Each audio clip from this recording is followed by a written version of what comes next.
spent her career for the people, God knew what he was doing.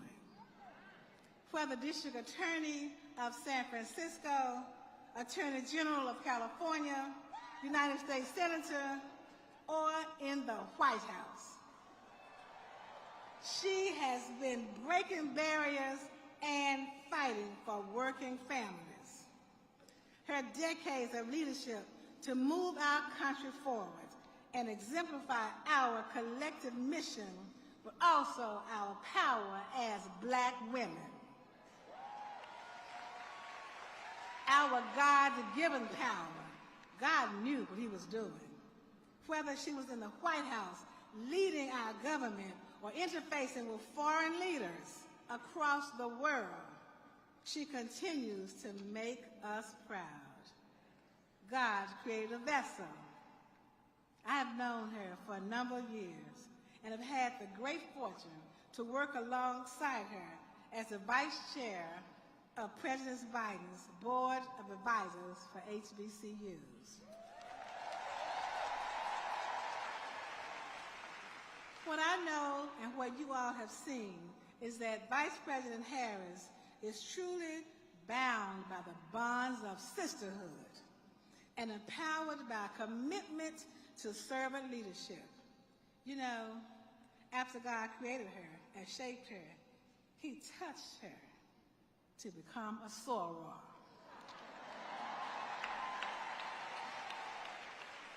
Alpha chapter, our founding chapter, her love for our sisterhood. We are proud, delighted, overjoyed to welcome Vice President Kamala Harris. Please stand and receive our sorority sister. You can stand. Please stand. And not to there. Audience, you may stand.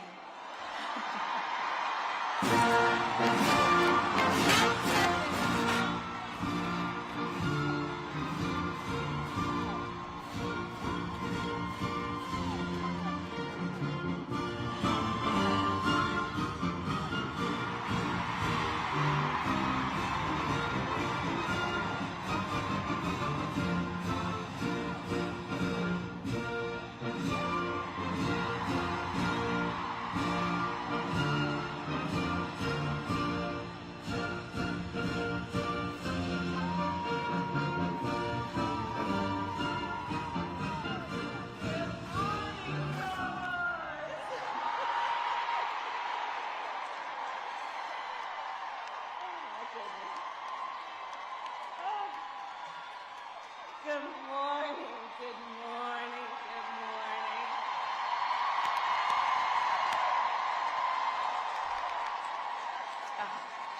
Please have a seat. We have so much to talk about. Oh my goodness. What a sight my eyes do behold.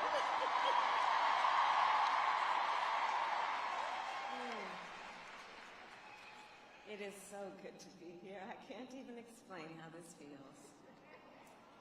I can't even explain how this feels.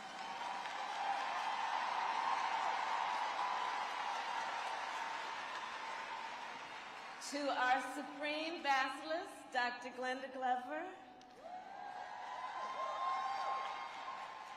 members of the Directorate, former Supreme Bacilli, and all who serve Alpha Kappa Alpha Sorority Incorporated.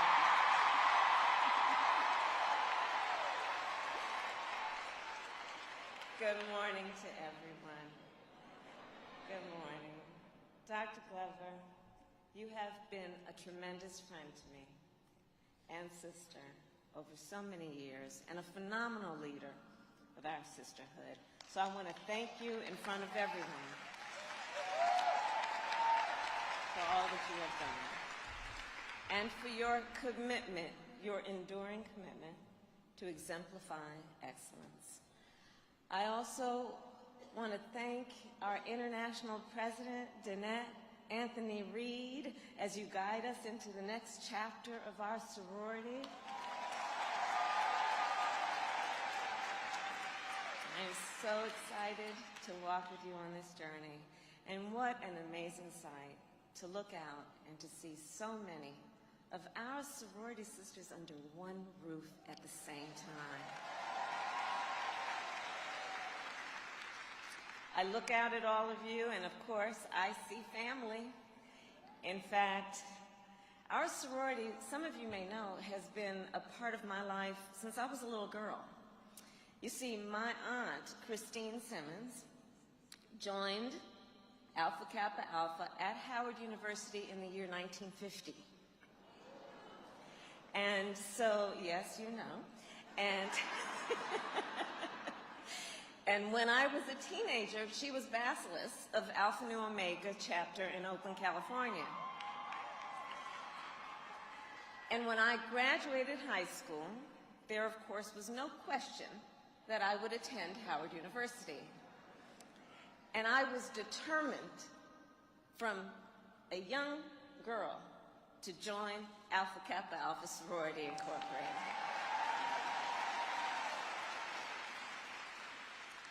And of course, this sisterhood remains a key part of who I am today.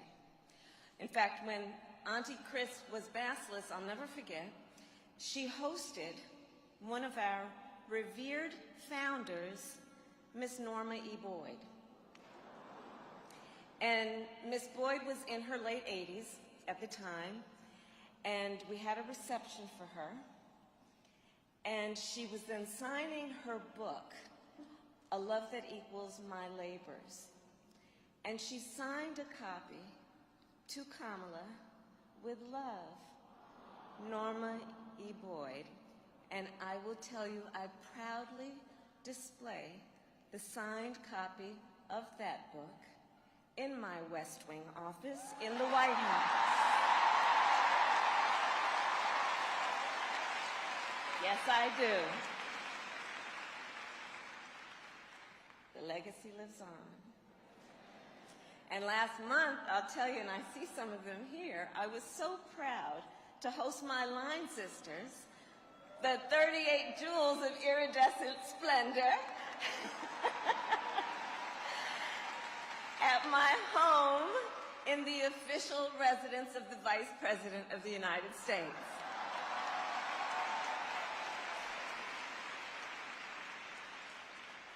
All of that being just one of the thousands of stories of how enduring and lifelong and through the generations our sisterhood is. Our sorority, along with all the Divine Nine organizations, was founded to create lasting bonds of community. All of our founders were acutely aware we needed to build networks of support for young Black men and women who attend college in America. AKA, of course, was the first sorority created to meet this call. As we all remember, Ethel Hedgeman Lyle led the effort to found our sisterhood. And in the face of terrible challenges, just think, in the year 1908, when our sorority was founded, 89 Black people were lynched across the country. Just think, at the time of the founding of our sorority, American life was deeply segregated. When Miss Lyle attended Howard, less than a quarter of the students were women. And yet, despite all of this, and perhaps because of it, she believed in the power of sisterhood and in the power of service to create desperately needed social and legal change. Beliefs that guide us all to today. Our legacy is service to all mankind. And our work in Mississippi alone over the last 87 years is a perfect example. During the Great Depression, our sorors provided free medical care to poor Black women in the Mississippi Delta.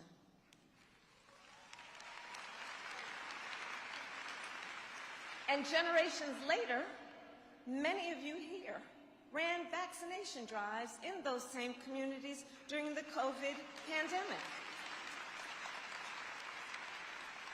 It's but one example of so many. You know, recently I was reminded of another example of our long-standing, enduring commitment to service when I was a member of the United States Senate. So, across the street from the United States Senate, in my office, it's in the Hart Building it's called, sits the Library of Congress. And I would visit the Library of Congress from time to time. And one time I visited, and the librarian was very proud to show me an old photograph from the year 1950 of President Truman. He was meeting with representatives from the National Panhellenic Council, which included a member of our sorority, to talk about ending employment discrimination in America. And fast forward to today. There are recent photographs, very recent, of the Divine Nine presidents at the White House while they met with me in the ceremonial office of the Vice President of the United States.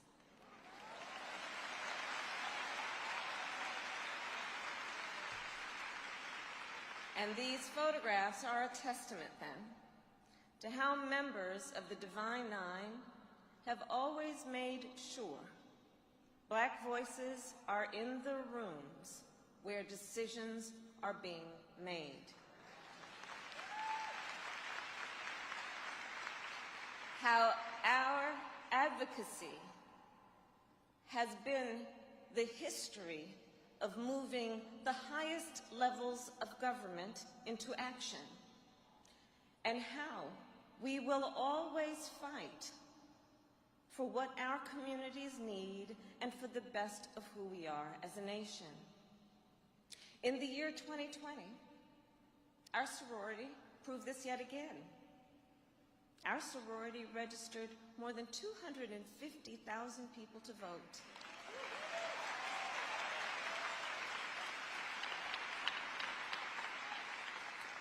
Our sorority teamed up with our Divine Nine sisters and strolled to the polls. Indeed. And with the entire Divine Nine to combat voter suppression.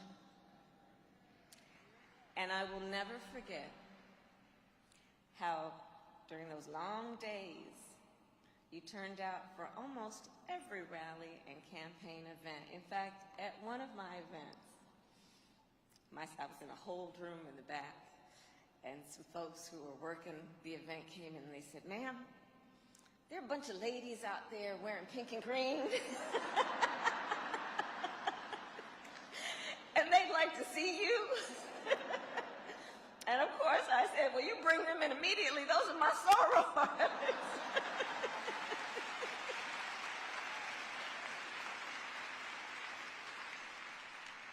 So in 2020, just as the most recent example, you not only showed up for President Biden and me, you showed up for America.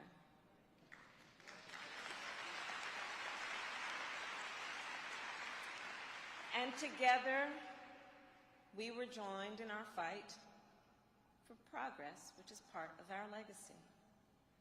Together, we said we must fight to address the current challenges we face as a nation, and that we are prepared to lead on issues like the Black maternal health crisis in our country.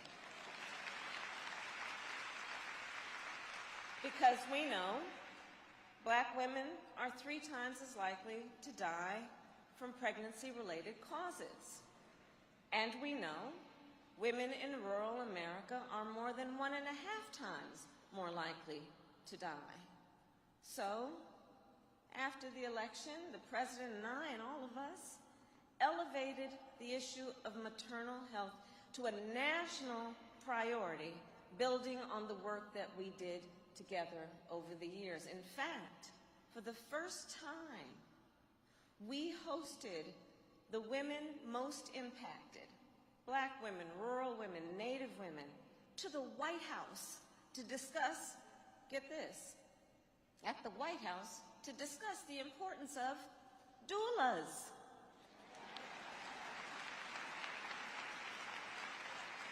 To discuss and speak up and out about the issues of fibroids,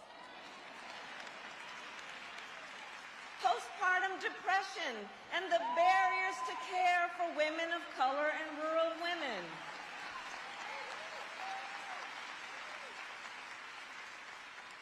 Because we're not going to be quiet when we know there is a role and a need for us to serve. And through the work we have done together, we've dedicated resources to hire and train doulas. We have done the work of funding research to address the biggest contributors to maternal mortality and to advance and speak about the need to advance culturally competent care.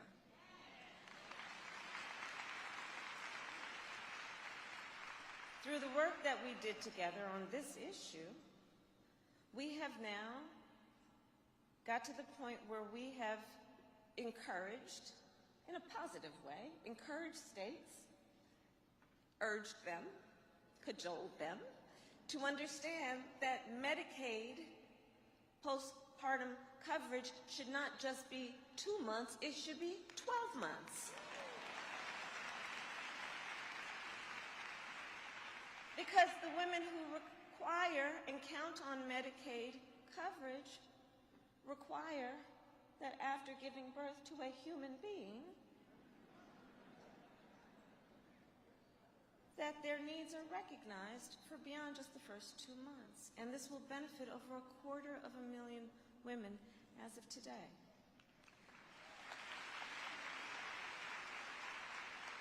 Together, we all said we must help our children reach their God-given potential. And so, our administration extended the child tax credit, which lifted up nearly 40% of Black children in America out of poverty just last year alone. We recognized working people are struggling, and in particular when it comes to covering the cost of their basic needs, including the cost of raising a child. So we passed a tax cut to give working families a tax cut of up to $8,000 a year, which gives folks more room in their budgets to buy food, medication, and school supplies for their children.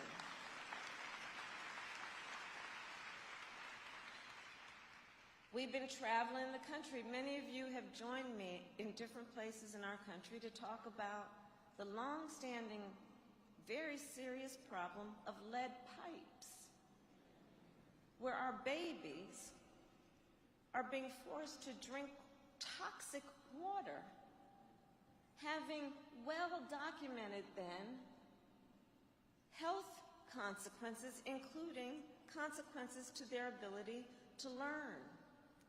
So, together, we did the work to remove lead pipes. We are in the process of doing that to ensure that no child has to drink water poisoned with lead, and to make sure that we, again, are doing everything we can, understanding our children. God has given them so much capacity, but we here on earth must do our part to make sure they are protected and can live in an environment that allows them to thrive, which is why together we also have addressed the issue of high-speed internet. Because I know there are a whole lot of folks here right now who know what that pandemic meant to your child's ability to learn and go to school, and what that required in terms of you having access and being able to afford high-speed internet. I travel the country. I can't tell you how many parents I met who would have to go and drive the kids to the local fast food restaurant or library to have access to the public Wi-Fi there. The kids would be in the back seat of the car trying to do their homework. We know what an education means in terms of what it allows for the future of one's ability to grow and succeed. However, so many of the children in our country will be impaired in that ability if they don't have the basic tools like access to high-speed internet. So we've invested billions of dollars to provide what we know needs to be access to high-speed internet across the country, including subsidies for low-income and working families so that they can afford it even if they have access. We have talked about the fact that so many of our children, and therefore their families and their parents, are in need, in dire need of support when it comes to those children who have disabilities. And what we need to do to ensure that the families have resources they need. So we are fighting together for home health care, work, that it is affordable. We are fighting to say that if we want to have a nation that can compete around this world, Dr. Glover talked about it. I have been traveling all over this world as vice president. I have met with, I'm told, at least 80 prime ministers and presidents, talking with them about the challenges that face our world. One of the common themes everyone knows is you invest in the children of a nation, you are investing in the future of a nation.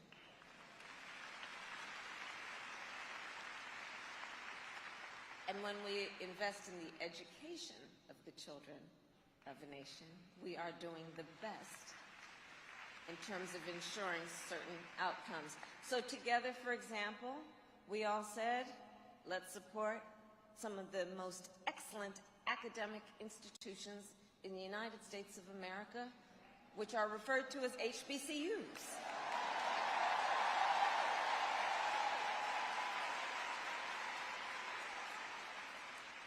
And under Dr. Glover's leadership, our sorority raised millions of dollars for HBCUs. And our administration invested an historic $5.8 billion in our HBCUs. And as a point of personal privilege, as the first vice president to be a graduate of an HBCU, I'm particularly proud of that fact. So as we move forward, we know that there is more work to do, and that means to ensure that we have invested in the success of all of the people of our nation. And Dr. Glover, again, I want to thank you for being the vice chair of the White House HBCU initiative, which we can ensure will lead to its success. So, sorors, together we said that our country must build more wealth and opportunity for all communities. That is part of what we fight for. And our administration then invested billions of dollars in minority and women entrepreneurs, knowing there is nothing more important than building the wealth for most Americans, and that means investing in home ownership. This is something the sorority has worked on through the years. We know historically that one of the impediments to economic health, growth, and wealth for the Black community has been biases in the system that allows for home ownership. And that continues to today. So I've met with many of the leaders here and around the country to talk about the fact that one of the remaining issues in terms of the bias in the system is the bias in home appraisals. You all, right? You've heard the stories of how a Black family wants to sell their home or learn the value of their home because maybe it is then the assets of that home that will be the basis of sending their child off to college or helping their child grow a business. And then the appraisers come in And the family knows, no, that sounds like a low estimate of the value of our home. And there are stories, which I'm sure we've all heard, about that family then having friends of the family, another family, who are white, and inviting them to come in and put up their family pictures. And the black family takes down their own, leaves the house for a couple of days, and the appraiser comes in, and lo and behold, the same house appraises for a higher amount.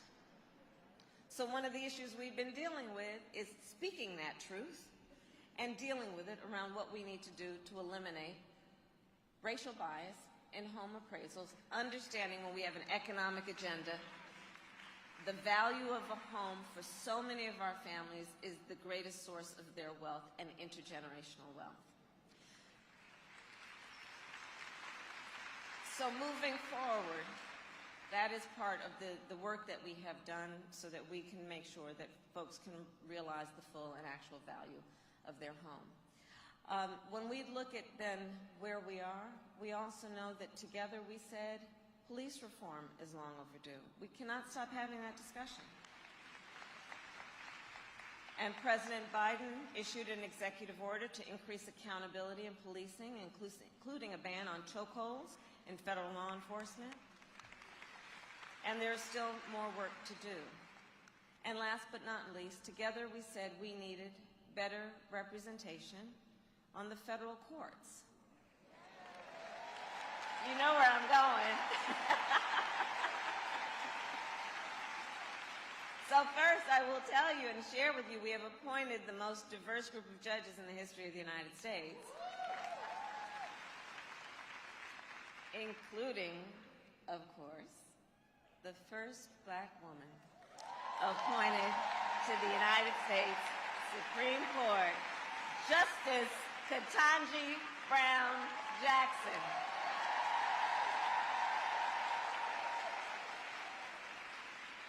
And I was so proud to be a part of that process.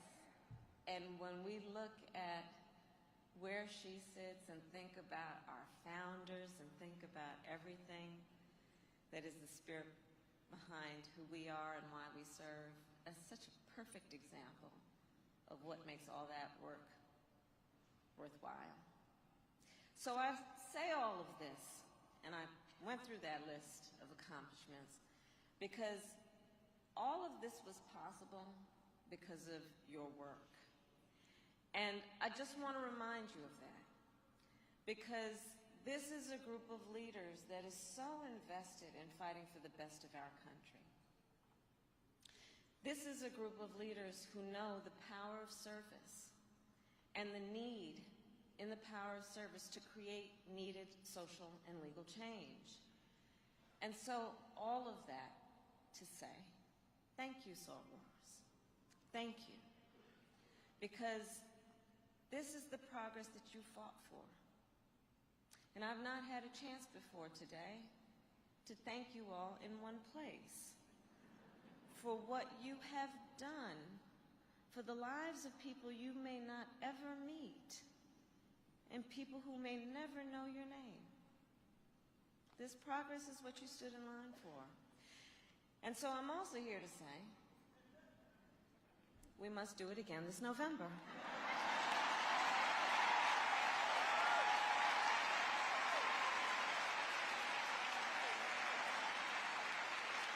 Because there is still more work to do.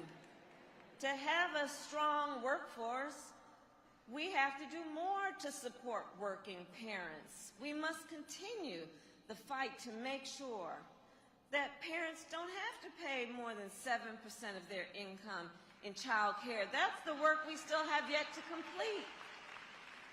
We cannot let up our fight to lower the cost of home health care, including elder care. And we must continue the fight to lower the cost of prescription drugs, including insulin, so that it is no more than $35 a month and not causing people to look at bankruptcy just to take care of their basic health needs. There is more work to do if we want as a nation to keep our communities safe from gun violence? Well, we must demand that Congress has the courage to repeal the liability shield that protects gun manufacturers, and we must demand they have the courage to renew the assault weapons ban.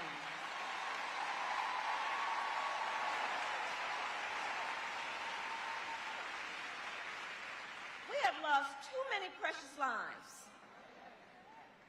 I attended the funeral in Buffalo of an 86-year-old grandmother. And you know her story, and if not, I will share with you. She was going to the grocery store after having left her husband, who she'd been caring for, who was in a nursing home. She was just going to buy some groceries. A matriarch of a family.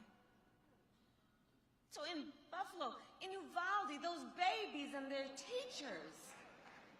In Highland Park, I went there within 24 hours of that massacre that was supposed to be a parade route. And in communities and cities across our country. Listen, as we applaud, and we must applaud, our President Joe Biden for signing the first federal gun safety bill in 30 years. He signed it. And there is still more work to do to see it through. Especially when in America today, while black people are 13% of America's population, black people are 62% of gun homicide victims. This is our issue. This is our issue in terms of our leadership on this issue of the need for reasonable gun safety laws. It is an issue on which we lead because we know we have so much at stake as leaders in our country. When young black men are 18 times more likely to be victims of gun homicides, we will lead on this issue. And we have more work to do. But I'm here to obviously speak a little truth, a lot of truth. And so in that spirit, the road to get there, to see it through, it's not going to be easy. It's never been easy. And there are, as there have always been, forces that stand in our way. Forces that oppose even the most on this issue of gun safety, even the most common sense gun safety proposals. Forces that include extremist so-called leaders who, instead of expanding rights, work to restrict rights. These so-called leaders who, after we fought and marched, members of our sorority being among the greatest leaders, fought for the right to vote. These so-called leaders right here in this state and in other places in the country making it more difficult for people to vote. So-called leaders.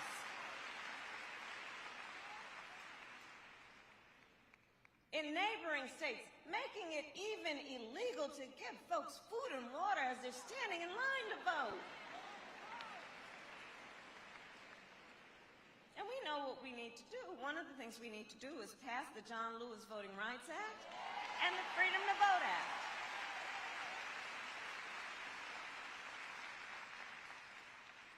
So-called leaders.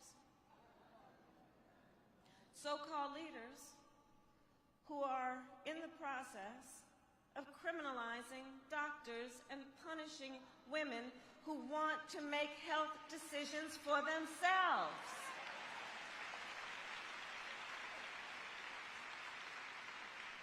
So we know what we need to do. We need to continue to fight for a woman's right to make the most intimate, personal decisions for herself with her doctor, with her pastor, with her priest, with her loved ones, but not her government telling her what she's supposed to do.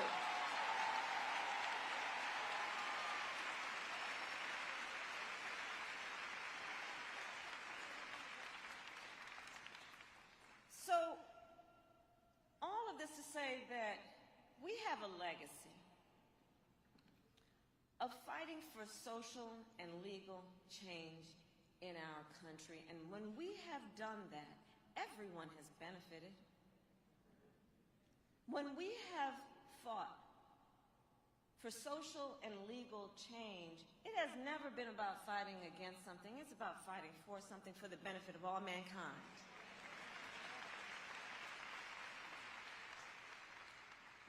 And so much of what we have fought for is on the line again.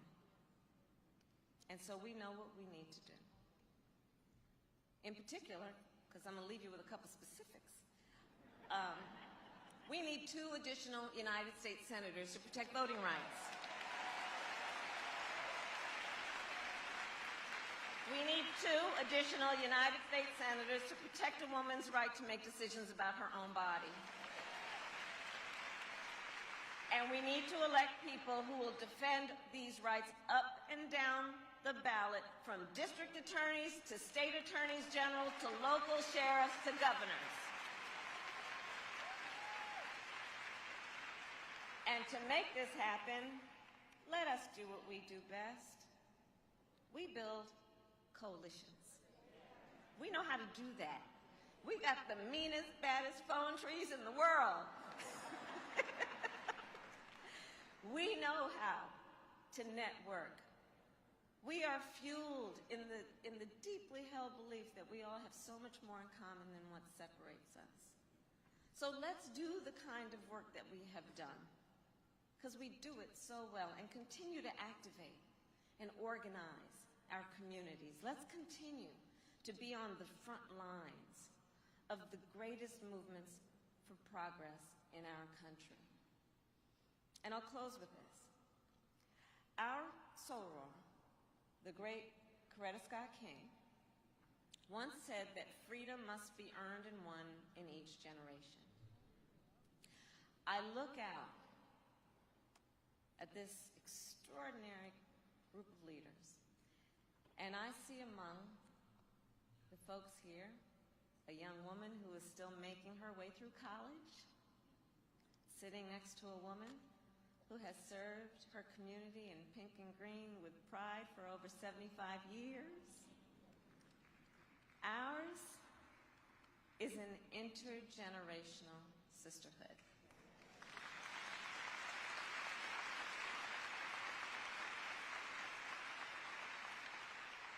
And we live with that knowledge, with the knowledge that we stand on great and broad shoulders, like Norma E. Boyd.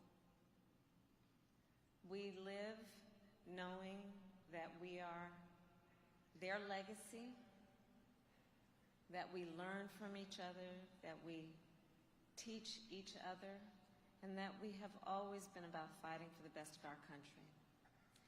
Because the women of Alpha Kappa Alpha, Sorority Incorporated, have always been unburdened by what has been, unburdened by what society may say we can or cannot be. And through our sisterhood, we teach that there is no barrier we cannot break, and there is no obstacle we cannot overcome.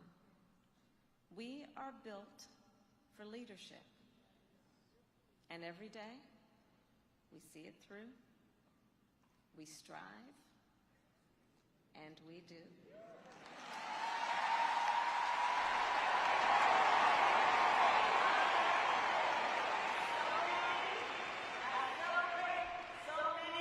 And today I honor the first Alpha Kappa Alpha. Thank you all very much.